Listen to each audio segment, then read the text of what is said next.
So in English we have this phrase, it's seeing is believing. And what that means is we believe what we see with our own eyes.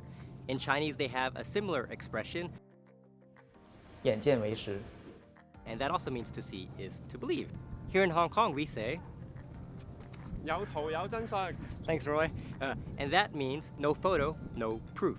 So I guess this idea is universal. So that's why photos and videos are essential to the news. Images make us feel like we're at the scene. Cameras act like our eyes and ears. We feel like we understand the news better with visual information because, like they say, a picture's worth 1,000 words.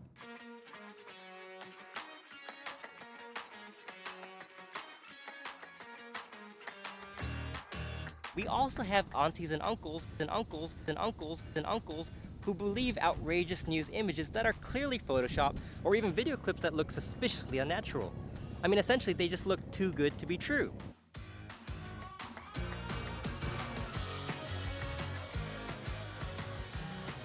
It's not just manipulation that we have to be worried about. Even legitimate content can be misleading.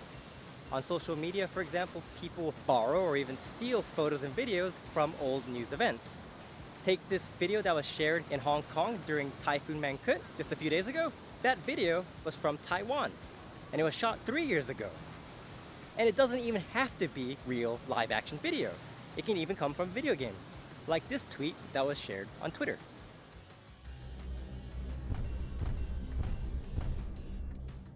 Not all fake or misleading images are hoaxes, though. News photos and videos only show glimpses of an entire scene, which can lead to misunderstanding.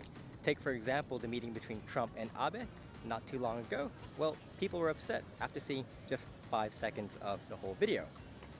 But in reality, Abe did it first.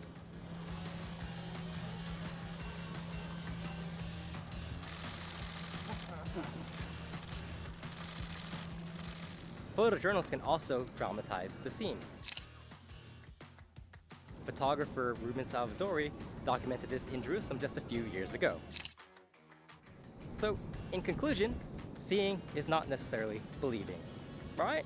Cool. I want you guys to look at the following clips and figure out where am I at. Cool? Alright.